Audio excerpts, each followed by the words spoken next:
आज बात करते हैं कंस के द्वारा मारी गई देवकी की 6 संतानों के बारे में।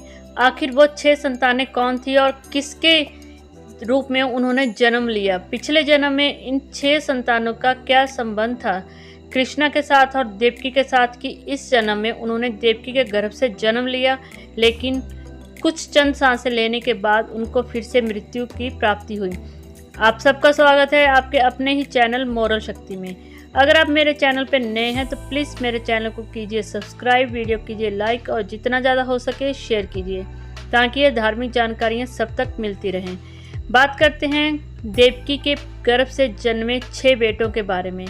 आखिर ऐसा क्या हुआ कि जन्म लेते ही इन 6 के 6 बेटों की हत्या कर दी गई और उनके 7वें पुत्र बलराम और श्री कृष्ण 8वें बिल्कुल सुरक्षित रहे। बात करते हैं आखिर देवकी थी कौन। देवकी कंस की बहन थी और कंस बड़े भाई होने के नाते अपनी देवकी बहन से बहुत ज़्यादा प्रेम करते थे। इतना प्रेम करते थे कि उसके लिए कुछ भी कर सकते थे, जान तक न्यौछावर कर सकते थे। देवकी के भाई ने उसकी शादी में किसी तरह की कोई कमी नहीं रखी, हर कोशिश की जिससे धूमधाम से शादी की जाए और देवकी खुश रहे। लेकिन जैसे ही देवकी की विदाई हुई, कंस उसको छोड़ने के लिए ससुराल के लिए जा रहा था और रास्ते में हुई आकाशवाणी कि हे मूर्ख, जिसको तू बड़े चाव से उसके ससुराल में छोड़ने जा रहा है उसकी ही 8वीं संतान तेरे वध का कारण बनेगी। यह सुनते ही कंस एकदम बदल गया और उसने देवकी को बंदी बना लिया। देवकी की 6 संतानों को मारने की कसम खा ली, इसीलिए इसी कसम के चलते वह देवकी की 6 संतानों को मारने में सफलता प्राप्त कर सका। आखिर यह देवकी की 6 संतानें थी कौन जिनका जन्म होते ही कंस ने उनका वध कर दिया। बात द्वापर युग की है, जब मथुरा में कंस का राज था। कंस निरकुश व पत्थर दिल इंसान था। धार्मिक कथाओं के अनुसार मान के चलें तो वह अपनी बहन से बहुत ज़्यादा प्यार करता था, लेकिन जैसे ही आकाशवाणी हुई उसका प्यार एकदम क्रोध में बदल गया और अपनी बहन को बंदी बना लिया। आखिर कौन थे 6 शिशु। शास्त्रों की मान के चलें तो यह 6 शिशु बहुमत में समर, उद्रित, परिवंशं, पतंग और श्रुतमृत व घृणी 6 देवता थे जो ब्रह्मा जी की कृपा के पात्र थे। कथाओं के अनुसार इन सभी पर ब्रह्मा जी की बहुत ज़्यादा कृपा और स्नेह बना रहता था। ये इनकी छोटी छोटी गलतियों को कभी भी ब्रह्मा जी ने ध्यान नहीं दिया, उनकी हर गलतियों को नज़रअंदाज करते रहे, जिसके कारण इन 6 देवताओं के मन में घमंड पैदा होने लगा। इनको लगा कि ये बहुत ही महान है, इसलिए ब्रह्मा जी इनके आगे कुछ भी नहीं है।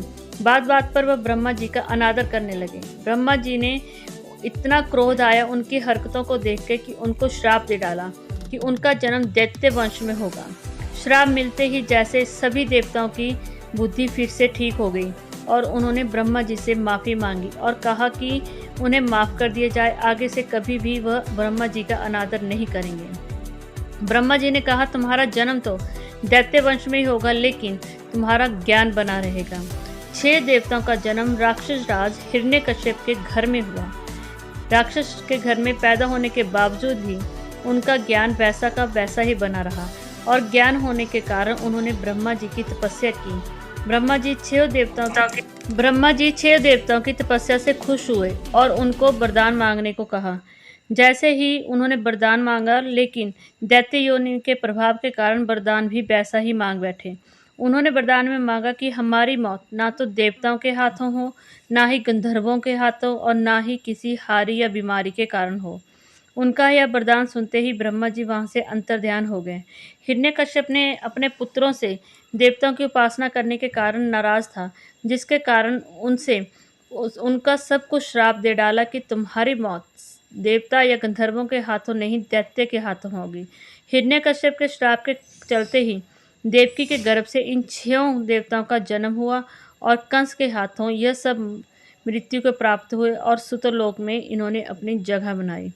तो यह थी दोस्तों कहानी कि आखिर देवकी के 6 पुत्र कौन थे और उन्होंने देवकी के गर्भ से जन्म क्यों लिया और जन्म लेते ही मृत्यु को प्राप्त क्यों हुए।